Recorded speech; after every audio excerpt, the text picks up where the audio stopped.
Hello, my name is Matt and this is Pixel Burn, where I usually take a sarcastic look at some of the more important, interesting or irritating things to have happened in the week's gaming news, except when one news topic covers all three of them, as is the case today.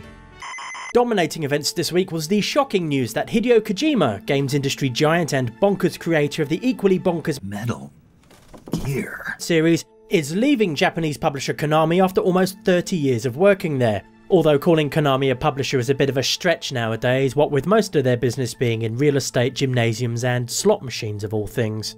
According to an anonymous source inside Konami itself, a falling out between Konami higher-ups and Kojima Productions has led to Konami slapping the team with a communications block, restricting their access to corporate email, internet and telephone calls. The anonymous source also claims the management at Kojima Productions will disband once Metal Gear Solid 5 The Phantom Pain is finished, given that their contracts are due to expire in December. Kojima had recently announced that Metal Gear Solid 5 would be his last Metal Gear game, but then he said the exact same thing after Metal Gear Solids 2, 3 and 4, so nobody really took him seriously. Guess we kinda have to now, don't we? And yes, you heard me correctly when I said contracts back there, because as well as having all their avenues of communications clamped down on harder than a giant robot stamping on a cyborg ninja, the staff at Kojima Productions, including Hideo Kojima himself, have all had their employment status downgraded from permanent staff to contractor.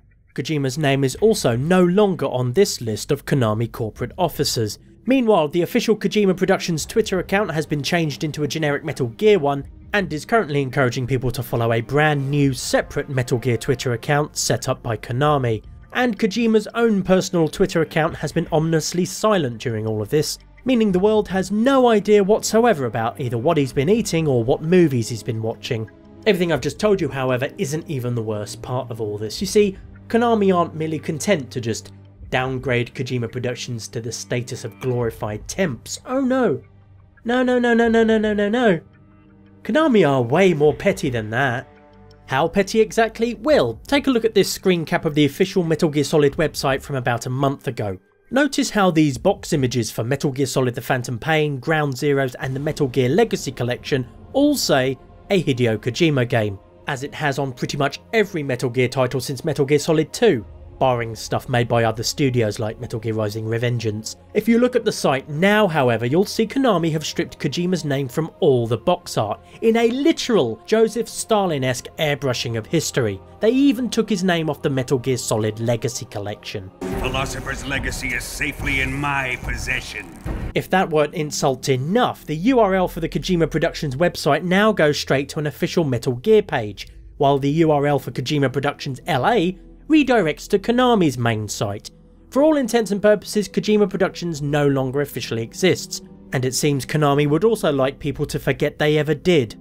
This depressing development follows an announcement by Konami that it's restructuring its production to what it calls a headquarters-controlled system. For reasons stuffed so full of corporate jargon, you could charge people hundreds of dollars to listen to you read it, by telling them it was a business seminar. Because of this restructure, Konami believes its own name should now be front and centre of all branding and production efforts, and not that of individual studios like Kojima Productions. Yeah, because Konami is always the first word I think of whenever I hear Metal Gear. And not just some words slapped on the corner of the box that everyone ignores. Sure, Konami owns Metal Gear in a strictly legal sense, but in every way that actually matters, it 100% absolutely beyond the shadow of a doubt belongs to Hideo Kojima. Artistically, narratively, philosophically and more, the Metal Gear series has been synonymous with Kojima's unique creative talent since its debut on the NES in 1987. Kojima is Metal Gear, and Metal Gear is Kojima. You can no more separate them than you can separate Shigeru Miyamoto's influence from The Legend of Zelda or Super Mario Bros. And the sheer hubris of Konami to think they can do that would have been amusing had they merely wanted to make new Metal Gear games without Kojima, but to also pull this 1984 Ministry of Truth bullshit? That is downright disgusting and frankly a fucking insult to one of the industry's most talented and respected creators. Even if Metal Gear isn't your particular cup of tea, forcibly amputating an artist from their creative legacy, all to placate some fragile corporate ego, shouldn't sit right with any of you. There will be future games with the Metal Gear Solid title, by the way. In fact, Konami are already recruiting for a sequel to Metal Gear Solid 5. Without Kojima, however, these sequels will be in name only to Metal Gear fans, who can nevertheless take a small comfort in the fact that Kojima is staying with Konami until Metal Gear Solid 5 is released this September. According to the anonymous source I mentioned earlier, at a recent team meeting, Mr. Kojima explained that the team have to be one and make a good game for fans. Speaking of which, the die-hard Metal Gear fans among you are probably feeling right now like you've had your very heart and soul ripped out of your chest, that it's all downhill from now on and that all you can look forward to is a string of inferior sequels parcelled out to Western developers who cannot grasp the essence of what made the original game so great. To which I say, without any malice or sarcasm, welcome to Silent Hill. For me, it's always like this. Hang on a second. Shit! Kojima's next game was going to be a new Silent Hill. What's going to happen to that now? And will Guillermo del Toro and Norman Reedus stick around for it? Who am I kidding? Not fucking likely, Squire. Kojima's the one who convinced them both to join the project. Hell, he's probably the one who even got the damn thing off the ground in the first place. You see, this is what it's like, Metal Gear fans. This is your future. Welcome, welcome, welcome to the bleak existence of a Silent Hill fan, where hope is a lie and all your dreams are fucking dead. Welcome to seeing your favourite series farmed out to a succession of clueless developers who couldn't find their own fucking arses if their sphincter was on fire. Welcome to mindless cynical spin-offs so thematically jarring you should be allowed to sue them for whiplash. Welcome to a Metal Gear Solid kart racer, although that could be kind of cool, I suppose. Anyway, welcome to having all the core themes of your beloved series either completely misinterpreted, dumbed down for cretins, trampled into the dirt, or disregarded entirely. Welcome to a rare attempt by a developer to try something interesting with the franchise, being relegated to a system barely any of the series fans had a reason to own. Welcome to a clumsy HD collection with totally different voice actors who, while talented, completely failed to reconcile their performances with the intended tone of the originals. Welcome to having all you knew and loved spat upon and degraded by a pitiless cabal of money-grubbing parasites for the glory of the almighty dollar. Welcome to having Pyramid Head turn up in nearly every single fucking...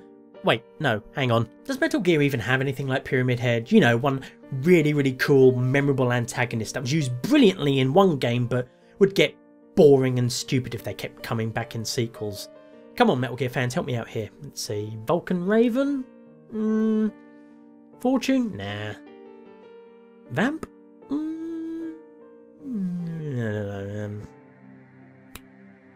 Psycho Mantis.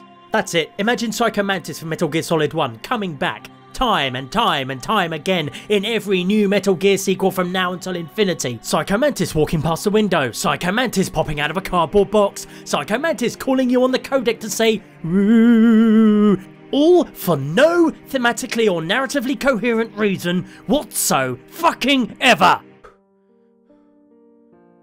Whew. So, where does this leave Kojima and his team? What will they do? Where will they go? Who knows? I mean, Kojima could literally walk into any new job anywhere in the industry by virtue of his name alone. It's practically his entire resume. The rest of Kojima Productions also have very good chances of finding new jobs quite quickly. That is, unless Hideo Kojima keeps them all together and reforms Kojima Productions as a truly independent studio. Go on, imagine what they could do. In 2015, a crack development team was disbanded by a board of directors for a crime they didn't commit. These men promptly escaped from a maximum security office building to the Roppongi underground. Today, not wanted by Konami, they survive as soldiers of fortune. If you have a game idea, if no one else can make it, and if you can find them, maybe you can hire the KT.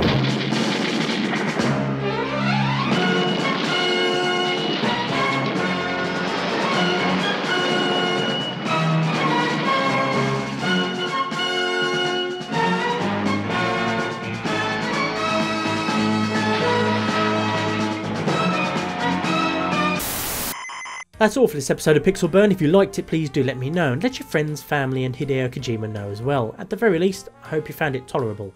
If you didn't like it, however, then, well, you'll be chuffed to know that I'm taking a much needed break next week, so there you go. Only for a week though, and then I'll be back. In the meantime, as always, you may depart.